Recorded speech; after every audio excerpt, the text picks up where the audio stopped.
n'y a aucune raison, si vous voulez, que votre argent, quotidiennement, ne gagne pas des intérêts, quoi. À quoi ça sert de tokeniser un instrument financier ? Je trouve que l'intérêt principal, aujourd'hui, il est autour de la transparence. Et le deuxième intérêt dont je parlerai volontiers, il est autour de la transférabilité. Et aujourd'hui, c'est vrai qu'on vit dans un monde où on a une espèce de dichotomie entre la monnaie qui circule et qui, par construction aujourd'hui, n'a pas de rendement, et la monnaie, disons, au repos, qu'on va mettre dans un fonds monétaire, dans un compte à terme, etc., qui, elle, a du rendement. Cette dichotomie, elle a en soi pas vraiment de raison d'être. Et du coup, est-ce que les banques ont intérêt à proposer ce type de produit à leurs investisseurs ? Parce que ça avait un manque à gagner pour les banques. Salut à tous, il y a 7 mois, j'interviewais Paul-Adrien Hippolyte, fondateur de Spyco. Il était sur le point de lancer sa solution de tokenisation de bons du trésor US et européens. 6 mois après son lancement, Spyco approche les 200 millions de dollars de TVL.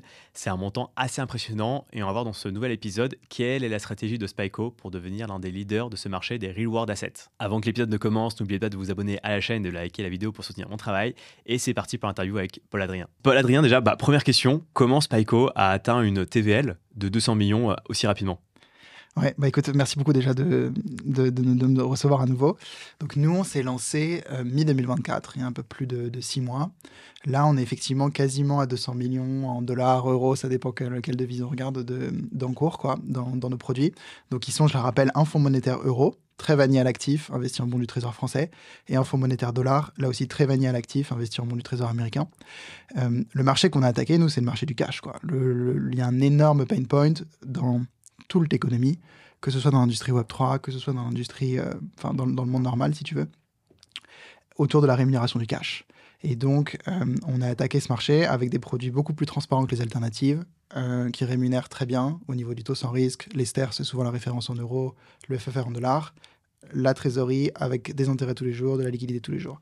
Et ça, dans le monde actuel, c'est à la fois, notamment en France, très nouveau finalement par rapport aux comptes à terme, qui sont un peu les produits de base que les startups, les holdings perso, les particuliers connaissent, qui sont des produits de rendement évidemment, mais avec des contraintes importantes au niveau des clauses contractuelles, de la liquidité avec le préavis d'1 mois, etc.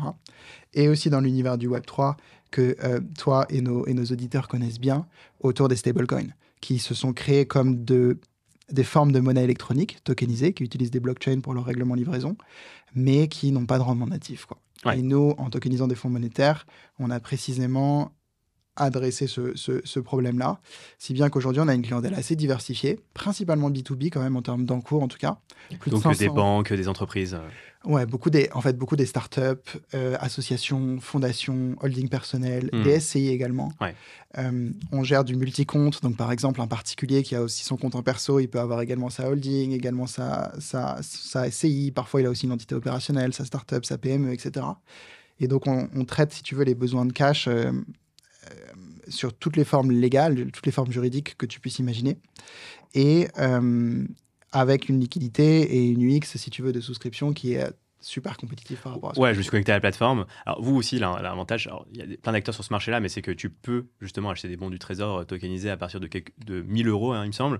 Et c'est hyper simple. Ouais. C'est-à-dire que tu fais un virement bancaire ou tu fais un dépôt en stablecoin et bim, tu appuies sur un bouton et c'est bon. Exactement. Et tu as vraiment accès à un produit de sécurité institutionnelle parce que ces virements que tu fais sont directement vers la banque dépositaire, qui est chez nous CACEIS, la première ou la deuxième plus grosse en Europe. Donc c'est Crédit Agricole. Crédit Agricole, groupe Crédit Agricole, milliers de milliards sous conservation et sous administration.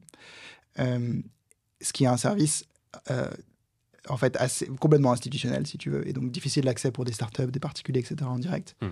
Et ensuite, une allocation d'actifs qui elle est garantie par un prospectus agréé AMF sur du bon du trésor. Ouais. Ce qui donne une crédibilité très forte. Et par ailleurs, le dépositaire qui est CACEIS a un contrôle, une obligation réglementaire de contrôle sur cette allocation d'actifs, ce qui donne une super forte crédibilité quant au risque de crédit du produit et quant au fait qu'on va effectivement faire ce qui est promis dans le contrat, quoi. Ok. Et pour revenir sur la TVL, tu as atteint 200 millions de TVL. Aussi rapidement, enfin il y a eu un effort commercial. Comment ça s'est fait ? Comment vous avez De façon assez, donc d'abord dans notre réseau, de façon très organique avec le contenu, les podcasts comme toi, notre communication sur LinkedIn. Pour l'instant, on n'a toujours pas vraiment d'équipe, ce qui est un gros sujet d'ailleurs. Ceux qui nous écoutent, si ça vous intéresse, n'hésitez pas à nous contacter. On n'a pas encore d'équipe acquisition et sales qui est vraiment structurée. Donc au sein de la boîte, on est très, l'équilibre de la boîte est très autour de biaisé, si tu veux, vers l'ingénierie, le produit. Ouais, légal et tech, mais pas du tout la spécialisation encore. Ce qui veut dire que le potentiel à haut, c'est encore dingue, quoi. Et dingue, ouais, je pense. Et nous, ça s'est fait vraiment de façon très organique. Et si vous regardez, on a un dashboard d'une, d'ailleurs, coucou à Victor de l'équipe qui l'a fait, qui est super. Vous pouvez voir à quel point c'est vraiment organique comme croissance, quoi, de façon très régulière. Ouais. Et je pense que le marché est effectivement immense et qu'on a beaucoup, beaucoup d'efforts à fournir pour l'adresser, quoi. Clairement. Et énorme question, tu vois, c'est à quoi ça sert de tokeniser un instrument financier? Pourquoi finalement les gens... c'est quoi l'alternative? Ils ne peuvent pas directement s'exposer aux bons du trésor sans tokeniser un... Oui. Alors, acheter des bons du trésor, ça dépend un peu de quel pays. Sur les bons du trésor de l'État fédéral américain, par exemple, qu'on appelle les T-bills, ça, c'est relativement plus facile que des bons du trésor européens, en l'occurrence français, allemands, par exemple. Ça reste un truc assez niche, en réalité. Il faut quand même être assez instruit, avoir un broker qui donne accès à ça, etc. Mais c'est possible. L'accès aux bons du trésor européen... pour des raisons diverses et en revanche en direct plus compliqué, quoi. C'est pour ça que les fonds monétaires ont de l'intérêt et ils ont aussi un intérêt pour les bons du trésor américain parce que ça évite, comme c'est des actifs à maturité très courte, si on achète soi-même des tranches, il faut penser à racheter la tranche quand arrive la maturité, donc c'est quand même opérationnellement pénible. Ouais. L'intérêt des fonds monétaires, c'est que c'est des enveloppes, des wrappers de ces bons du trésor et que tout le travail de réallocation est fait par l'entité qu'est le fonds à la place des allocateurs d'actifs, quoi, donc des particuliers ou des entreprises ou des instituts qui mettent de la trésor dedans. Et l'intérêt de le tokeniser ensuite, parce que donc les fonds monétaires, on ne les a pas inventés, hein, ils existent depuis longtemps, il y en a beaucoup, c'est une classe d'actifs beaucoup plus massive aux États-Unis en termes d'allocation d'actifs d'encours dedans qu'en Europe, ce qui est un sujet sur lequel on pourra revenir éventuellement. Mais pourquoi le tokeniser? Un intérêt, je trouve que l'intérêt principal aujourd'hui, il est autour de la transparence. Et le deuxième intérêt dont je parlerai volontiers, il est autour de la transférabilité. Ouais. La transparence, pourquoi c'est un sujet? Parce qu'aujourd'hui, on est dans l'univers de la monnaie, hein, quand on se parle de fonds monétaires, donc c'est quand même très critique, quoi. La promesse, c'est il y a de la liquidité tous les jours, il y a des flux entrants, des flux sortants. C'est vraiment des produits quand même assez sensibles et assez critiques, surtout quand on les vend à des entreprises où ça touche en fait à leurs besoins opérationnels quotidiens, quoi, et à leur trésorerie. Donc l'importance d'avoir un fonds qui est transparent sur son activité et sur aussi qui le détient, ce qu'on appelle sa concentration en gros des investisseurs, c'est un vrai sujet. Et le fait de le tokeniser, ça donne en fait un droit de lecture à n'importe qui, c'est complètement public, sur ses activités quotidiennes en temps réel et sur cette concentration du passif, quoi. Donc transparence. Transparence, hyper forte, quoi. Et garantie crédibilité aussi de cette transparence, quoi. Auditabilité, capacité à auditer de façon indépendante grâce à la base de données décentralisée qui est en dessous, le registre, en l'occurrence d'actionnaires, quoi. Parce que d'un point de vue légal, les gens qui déposent de la trésorerie dans des fonds monétaires deviennent des actionnaires, ils détiennent des parts, quoi, de ces fonds. Ok. C'est un premier élément. Le deuxième élément, c'est qu'on donne en fait, donc en plus d'un droit de lecture sur le registre à n'importe qui, on donne un droit d'écriture sur ce registre aux gens qui sont onboardés et qui détiennent des parts. Et ça, c'est intéressant. Pourquoi? Parce que si vous voulez transférer votre part, vous pouvez le faire sans dépendre d'un tiers, concrètement. Sans devoir dire à votre courtier, j'aimerais que vous envoyiez mes parts de fonds à tel endroit, etc. Et quiconque a essayé de transférer un PEA, par exemple, de Boursorama à je ne sais qui, ou inversement, c'est l'enfer. C'est à quel point c'est compliqué, quoi. Donc, le fait de donner cet élément, on va dire, de souveraineté individuelle qu'est le droit d'écriture sur le registre, ça, c'est permis précisément par la tokenisation. Et c'est, je pense, un facteur de transfert de pouvoir, de responsabilité et aussi de pression concurrentielle dans l'industrie financière qui est vraiment intéressant, quoi. Ok. Il faut juste que le wallet en question soit whitelisté par la firme pour qu'il échange, mais dans ce cas-là... Exactement. Parce qu'en fait, comme c'est les tokens sont des actions, en l'occurrence d'une SICAV monétaire, par exemple, c'est des titres financiers, donc ils ont des droits et des formes juridiques qui sont différentes de celles des cryptoactifs. Et en l'occurrence, ça impose effectivement que l'émetteur connaisse les détenteurs. Donc, il y a ces systèmes de whitelist plutôt que ce qu'on trouve dans l'univers des stablecoins qui sont généralement l'inverse, quoi, des blacklists. Ouais, bien sûr. Et toi, aujourd'hui, c'est quoi ton ambition avec Spyco? D'ailleurs, il s'est passé quoi depuis la dernière interview, il y a 6 mois Alors, essentiellement, notre lancement et notre croissance organique, là, dont on s'est parlé, nous, l'ambition, c'est de devenir le leader du placement de trésorerie, concrètement, des particuliers, des entreprises, que ce soit dans l'univers Web3 comme dans l'univers pas Web3. Et ça, c'est un marché immense, quoi. Si on regarde, en fait, rien que la taille des dépôts bancaires en France, donc en sommant les dépôts sur les comptes courants, les dépôts à terme, les livrets d'épargne, on est de l'ordre de 3 000 milliards à peu près d'encore, quoi.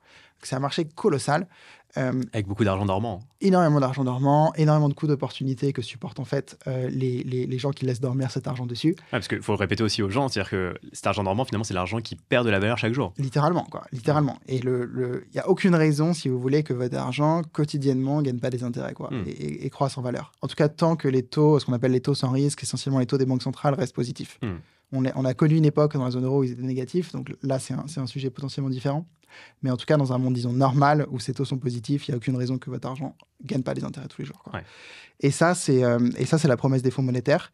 Et nous, à la fois en attaquant cette opportunité de marché, plus en améliorant la façon dont l'accessibilité concrètement de ces produits, et leur transparence, et leur transférabilité, etc., on les rend plus puissants que l'existant, et on les démocratise en fait. Donc c'est vraiment ça l'objectif. Ok. Je prends quelques secondes pour remercier la Blockchain Business School de soutenir cet épisode. La BBS est la solution pour vous former à la blockchain avec les meilleurs intervenants. La Blockchain Business School a été créée par Pirates Labs, l'un des plus gros incubateurs Web3 d'Europe, et elle propose des formations avec un suivi individuel par des mentors. Les formations sont finançables par le CPF, le compte personnel de formation. Ces formations durent 3 mois, peuvent être suivies en parallèle de votre activité professionnelle et sont en full remote. Vous pouvez bénéficier d'une remise de 10% avec le code CryptoCoolies10.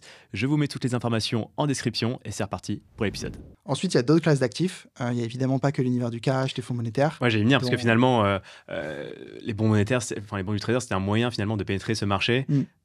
Mais j'imagine que vous avez des ambitions encore plus élevées que finalement, tu peux finalement tout tokeniser. Enfin, ouais. Absolument. Moi, je pense qu'il n'y a aucune raison que tous les instruments financiers, donc pour prendre des exemples concrets, des fonds obligataires, des fonds actions, ensuite directement les obligations elles-mêmes, les bons du trésor, etc. Les actions d'entreprise, ne soient pas tout un jour tokenisées. Pour la simple et bonne raison que c'est la meilleure façon de tenir un registre. En plus de tout ce qu'on se discutait, la transparence, etc., ça apporte beaucoup d'efficacité dans la façon dont c'est géré par rapport au système existant où c'est plein de bases de données centralisées, certaines à la main, certaines avec plein de technologies différentes qui ne communiquent pas nativement entre elles, quoi. Donc ce mouvement, il va se faire. Il y a quand même beaucoup de gens sérieux de l'industrie financière maintenant qui le disent. On a vu notamment dans l'univers anglo-saxon, aux États-Unis, les BlackRock, les Franklin Templeton, etc. Donc je pense qu'il y a crédiblement une vraie dynamique qui s'est amorcée. Maintenant, c'est une industrie avec un stock existant qui n'a pas été tokenisé, et donc le passage de l'un à l'autre est évidemment compliqué, quoi, avec beaucoup de barrières à l'entrée. Donc nous, on a démarré par le cash, parce que c'est le truc le plus basique, dont tout le monde a besoin. On montre aussi par, à mon avis, le cash et les fonds monétaires, les vrais cas d'usage de la tokenisation, autour du transfert, autour de la transparence, etc. Et ensuite, ça va s'appliquer à tout le reste, quoi. Ok. Et d'ailleurs, si tu veux lancer un prochain produit, ce serait lequel en termes d'actifs tokenisés ? Nous, on est quand même très marqué cash, donc c'est assez important qu'on reste dans cet univers-là. Par ailleurs, je suis assez convaincu que ça va se faire des actifs les plus simples, les plus liquides, vers les plus compliqués, et pas l'inverse, ce que d'autres ont essayé en fait en matière de tokenisation ces dernières années. Et là, on retombe de façon, je pense, assez évidente vers cette dynamique qui est commencée par le plus simple, la monnaie, les stablecoins, les fonds monétaires, ensuite les fonds obligataires sur des durations courtes, avec du coup le minimum de risque de marché et de duration, et ensuite progressivement des actifs plus complexes, quoi, jusqu'aux actifs vraiment liquides. Donc nous, le plus crédible, c'est qu'on reste dans l'univers du cash. Et dans cet univers du cash, il y a les fonds monétaires avec plus de risques de crédit que les bons du trésor. Il y a les fonds obligataires sur des obligations à maturité relativement courte, 1 an, 2 ans, 3 ans. Donc c'est plutôt sur ces sujets qu'on se penche aujourd'hui. Ok, intéressant. Donc proposer différents types de risques et de rendements sur le cash. Ok. Ouais. Et toi, t'en penses quoi aujourd'hui du marché des real world assets ? Est-ce que tu le trouves encore très jeune Très jeune, oui. Ouais, très jeune, et que finalement, le marché du Web3, il est quand même assez limité, qu'il faut aller voir en dehors Oui, moi j'en suis convaincu. Je pense que le marché des real world assets, c'est un gros trend, il y a une forte hype, etc. Mais c'est pas une profondeur de marché immense aujourd'hui. Même les stablecoins, en fait, dans les grands ordres de grandeur de la finance, je pense que il faudra vérifier, mais ça doit être autour de 150, 200 milliards actuellement de market cap, de supply. C'est évidemment important. Il y a des volumes associés qui sont aussi, pour le coup, colossaux, des transactions quotidiennes, etc. Donc, il se passe très clairement un truc dans cette industrie. Mais ça reste, on donnait l'ordre de grandeur, juste des dépôts bancaires en France, complètement dérisoires, quoi. Ouais. Donc, évidemment, à l'échelle mondiale, Union européenne, États-Unis, etc., c'est tout petit, quoi. Ouais. Et là, on n'a même pas encore parlé des real world assets, qui sont une toute petite fraction des stablecoins aujourd'hui en taille de marché. Bien sûr. Donc, c'est très, très immature encore. Il y a eu beaucoup de progrès sur l'infrastructure, la technologie. Je pense pas qu'on soit arrivé non plus complètement à maturité de cette infrastructure. La preuve, c'est qu'il y a énormément de blockchain. Il y en a qui sont lancés quasiment tous les jours. Ouais. Donc là aussi, il y a une certaine immaturité, tout le monde se cherche un petit peu, etc. Néanmoins, ça fonctionne à l'échelle. Maintenant, on a des vrais actifs financiers, des vrais fonds monétaires tokenisés en production, les nôtres, ceux de BlackRock, ceux de Franklin Templeton. On sait très bien que ça fonctionne, ça va se faire, mais on en est vraiment au tout début, quoi. Donc c'est un peu mieux que la preuve de concept, quoi. Je dirais, il y a 1 an, 2 ans, on était quand même encore à ce stade de la preuve de concept. Là, on est en production, mais on est sur des échelles en dizaines, centaines de millions dont on se parle sur nos fonds, typiquement. BlackRock, c'est le même ordre de grandeur, fondamentalement, et on n'est pas encore passé sur les milliards, les dizaines de milliards, les centaines de milliards, etc., qui vont suivre, quoi. Ok.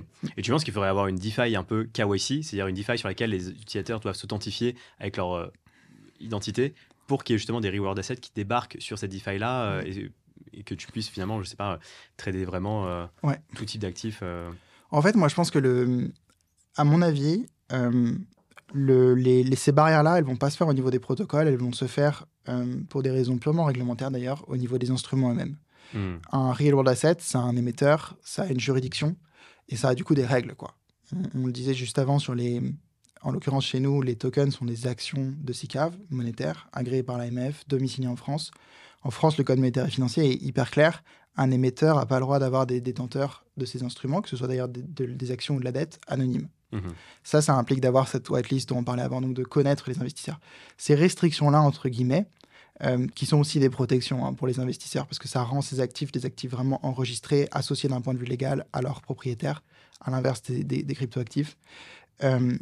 Ces restrictions, elles sont implémentées, je pense, au niveau des instruments eux-mêmes. Bien sûr. Et ensuite, je ne crois pas que ce soit la vocation des protocoles vraiment de finances décentralisées, en l'occurrence, d'implémenter des barrières comme des KYC, des restrictions, etc. Clairement. Ça se fera peut-être sur des front-ends pour des raisons réglementaires. Oui, voilà, exactement. Le protocole dessous, pas vraiment. Ouais. Et je pense qu'il y a déjà plein de protocoles de finances décentralisées. On peut prendre l'exemple de Morpho, par exemple, qui permettent la rencontre et le fonctionnement à la fois d'actifs complètement, comme ils disent, permissionless, bearer, que sont les stablecoins, que sont les cryptos natives, et des actifs permissionnés parce qu'ils ont un droit de propriété associé à leur détenteur, comme nos fonds monétaires tokenisés. Sans qu'il y ait besoin pour moi d'ajouter des barrières. Après, si les gens veulent des marchés, etc., avec ces barrières en plus, pourquoi pas, et la demande se fera ça se créera en fonction de la demande, mais ça me paraît pas un impératif pour que on puisse avoir des instruments financiers qui servent par exemple de collatéral ou qui soient dans des pools de finances décentralisées et qui puissent faciliter ainsi leur échange, quoi. Ok. Et je suis assez d'accord sur le fait que voilà, le whitelisting doit venir des émetteurs et non pas des protocoles. Et d'ailleurs, c'est le cas aussi avec l'USDY de Hondo Finance, ceux qui whitelistent l'émission de où c'est un peu un token backé un peu par des... avec un yield backé par des bons du trésor. Ouais, absolument. Et il y a différentes... l'exemple d'Hondo est intéressant avec USDY, il y a différentes formes d'actifs. USDY, c'est un SPV, et USDY, en l'occurrence, c'est un token qui représente une créance sur ce SPV. Ouais. Un USTBL, par exemple, qui est le nom de notre part de fonds monétaire dollar tokenisé, c'est vraiment la part, donc l'action de la SICAV monétaire en question, quoi. Une action, c'est différent d'un titre de dette. Ça ne donne pas les mêmes droits, ça ne donne pas les mêmes protections. Un SPV, c'est différent d'un fonds. Donc, on va avoir toute une variété aussi d'instruments financiers. Et ça va être assez important quand même que les gens comprennent ce qu'ils détiennent. Est-ce que c'est de la dette? Est-ce que c'est des actions? À quoi ils font face? Quelles sont leurs garanties, etc. C'est un monde complexe, quoi. Et c'est le monde des instruments financiers avec beaucoup de spécificités juridiques, réglementaires, mais que progressivement, les gens vont intégrer, quoi. Et moi, je pense personnellement que les fonds sont les meilleures structures pour offrir une vraie garantie de propriété et un risque de contrepartie minimal par rapport au SPV, qui sont plus faciles à monter, qui permettent aussi une intégrabilité peut-être plus forte dans certaines juridictions avec les protocoles de finances décentralisées, mais qui n'ont pas les mêmes garanties en termes de droit de propriété, d'existence d'une banque dépositaire avec les mêmes mandats qu'un équivalent custodian de SPV, quoi. Ouais, la protection du capital n'est pas la même. C'est pas la même. Et c'est intéressant, sur ce marché donc, sur lequel vous êtes aujourd'hui, oui. Y a d'autres acteurs qui font comme vous. C'est qui pour toi votre plus gros concurrent? Dans l'univers du Web3, je dirais que les acteurs les plus sérieux de la tokenisation aujourd'hui, c'est un mélange d'institutionnels comme BlackRock, qui ont avancé avec Beedle, typiquement, et un mélange de startups, notamment aux États-Unis. Je pense à Superstate, par exemple, qui fait des choses onshore aux États-Unis qui sont sérieuses, et quelques autres, quoi. Donc ça, c'est l'univers du Web3, mais je pense qu'à nouveau, c'est un relativement petit marché et qu'il y a des acteurs qui sont uniquement concentrés là-dessus, et de notre point de vue, c'est pas la meilleure approche. Nous, on est complètement persuadés que la tokenisation va apporter des choses à tout un chacun et que la capacité à démontrer concrètement d'un point de vue produit, d'un point de vue littéralement produit et cas d'usage, ce que ça apporte est hyper crucial, quoi. Parce qu'autrement, on va se retrouver à servir juste un petit marché qui va vivre un peu en isolation, ce sera des expériences sympas, mais on va pas révolutionner le système financier et la plomberie financière en réalité. Et c'est ça que nous, on essaye de faire. De fait, je te dis ça parce que nous, on voit le monde plus largement que nos concurrents Web3. Ouais. Et donc, en fait, la concurrence, c'est les autres fonds monétaires, les dépôts bancaires, donc en l'occurrence en France, typiquement les comptes à terme, etc., etc. Et on ne se voit pas uniquement comme des distributeurs, donc en frontal avec d'autres distributeurs. Nous, ce qu'on essaie de construire, c'est vraiment l'infrastructure qui sera le middleware avec au-dessus les gestionnaires d'actifs, qui sont les émetteurs, des Amundi, des BlackRock, etc. Et en dessous des distributeurs, qui seront vraiment focalisés là-dessus. Des sociétés, des néobanques qu'on connaît bien comme Conto, des banques, évidemment, enfin tout un tas de distributeurs. Ok, ouais, c'est intéressant. Donc, finalement, tu ne te positionnes pas ouvertement comme un acteur Web3 blockchain, mais plus comme justement une fintech. Ouais, une fintech. Une fintech, et nous, exactement. Et notre clientèle est vraiment hybride, quoi. Ok. Et c'est intéressant d'ailleurs, comment on voit les banques aujourd'hui Je pense avec de plus en plus d'intérêt. Enfin, cet écosystème de tokenisation, de blockchain, etc. est en train de s'accélérer très fortement. À mon avis, les gestionnaires d'actifs, en particulier de monétaires, sont tout à fait conscients des intérêts de la tokenisation, en termes notamment de transparence par rapport à ce qu'on se disait avant. Droit d'accès en lecture sur le registre à n'importe qui. Droit d'écriture sur le registre aux actionnaires. Tout ça, c'est vraiment des cas d'usage très concrets. Et on n'en a pas beaucoup parlé tout à l'heure, mais il me semble qu'il y a des éléments... Enfin, la blockchain apporte un cas d'usage qui est la transférabilité via ce droit d'écriture sur le registre, en réalité, qui est vraiment intéressant. Et aujourd'hui, c'est vrai qu'on vit dans un monde où on a une espèce de dichotomie entre la monnaie qui circule, donc la monnaie qu'on utilise dans les paiements, et qui, par construction aujourd'hui, n'a pas de rendement, et la monnaie, disons, au repos, qu'on va mettre dans un fonds monétaire, dans un compte à terme, etc., qui, elle, a du rendement. Cette dichotomie, elle a en soi pas vraiment de raison d'être, autre que les banques peuvent avoir un intérêt à avoir des comptes courants non rémunérés et à proposer des comptes à terme qui bloquent la liquidité avec du rendement. Mais à part ça, qui est un pur enjeu industriel, on va dire, du point de vue de l'utilisateur final, c'est clairement sous-optimal. Et il n'y a aucune raison que, en fait, votre monnaie sur un compte courant, sur un compte de paiement, ne puisse pas avoir en permanence des rendements, et que réciproquement, je dirais, votre monnaie dans un fonds monétaire ne puisse pas être utilisée aussi comme moyen de paiement. Et je pense que les deux vont se rapprocher et qu'il va y avoir une concurrence saine entre les formes monétaires, le dépôt en banque commerciale, la e-money qu'on a sur PayPal, sur Conto, sur Lydia et sur Circle sous forme tokenisée, et les fonds monétaires qui sont émis par des sociétés et gérés par des gérants d'actifs comme Amundi, comme Fidelity, etc. Et la tokenisation est un vrai accélérateur, à mon avis, de cette convergence-là. Ouais. Et avec une utilité évidente pour le détenteur et l'utilisateur de monnaie, c'est-à-dire tout un chacun au quotidien, qui est d'avoir du rendement en permanence sur son cash, quoi. Sans rien faire. Sans rien faire, ouais, ça. absolument. Et à dissocier évidemment du monde de l'investissement. Et je pense que du coup, le monde du placement n'a pas vraiment de raison d'être, au sens de placement sans risque, quoi. Toute la monnaie devrait toucher le taux sans risque. Et ensuite, on devrait avoir l'univers de l'investissement qui est celui de la prise de risque, pour avoir des rendements plus élevés que le taux sans risque, sur du crédit, corporate, bancaire, etc. Souverain éventuellement sur des maturités plus longues, et en action, quoi, via des ETF éventuellement, en direct vif dans les entreprises, etc., quoi. Ok, ça fait un peu penser en termes d'expérience utilisateur, quand tu avais des USDC sur Coinbase en 2024, parce qu'avec Mika ça a changé, mais tu étais automatiquement tous les jours incentivé, tu avais un yield pour juste détenir ton argent. Exactement. Et Coinbase l'avait structuré sous forme c'était une dépense marketing, en fait. Oui, parce qu'ils prenaient à leur charge. Ils prenaient à leur charge, et c'était structuré même légalement comme ça pour éviter d'avoir, en fait, d'être considéré comme un distributeur de fonds monétaires qui n'est pas un fonds monétaire. USDC n'étant pas un fonds monétaire, c'est de la monnaie électronique. Et c'est pas vrai que sur Coinbase, d'ailleurs, aussi. Lydia, par exemple, dans le monde encore non tokenisé dans lequel ils sont, font la même chose. Ils ont un produit qui rémunère, je crois, c'est autour de... Faudrait que je regarde les derniers chiffres, mais quand ils l'avaient annoncé, c'était 4% pendant 2 mois, puis 2%, à l'époque où les taux sans risque étaient un peu plus élevés.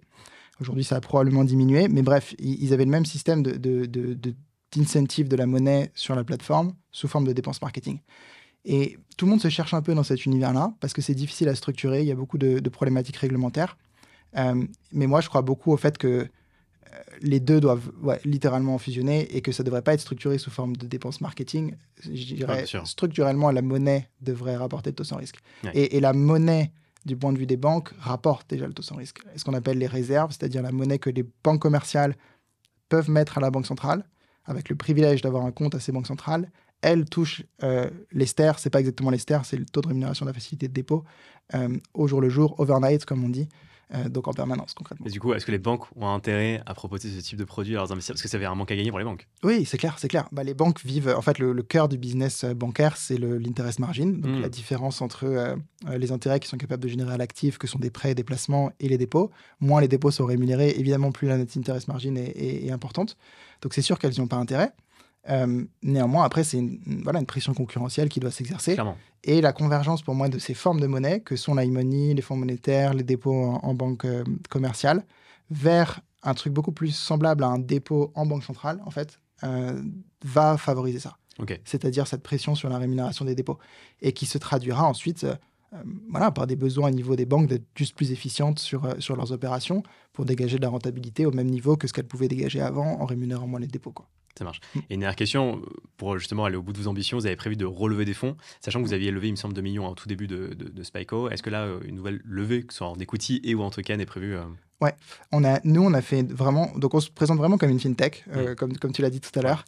Donc, on a levé des capitaux de façon traditionnelle, sous forme d'equity. On avait levé effectivement 3 millions mi-2023, auxquels se sont ajoutés un petit peu de dettes. Et probablement, on fera notre série A, évidemment, je touche du bois, mais en fin d'année ou en début d'année prochaine, grosso modo, c'est un peu nos prévisions actuelles, en fonction, évidemment, des conditions de marché, de nos métriques. Mais je suis assez confiant à la trajectoire actuelle qu'on va pouvoir atteindre vraiment des encours très significatifs quoi, dans l'industrie. Et donc, faire notre série A plutôt fin d'année. Ça marche. Paul-Adrien, merci beaucoup. Merci beaucoup. Merci, Gary.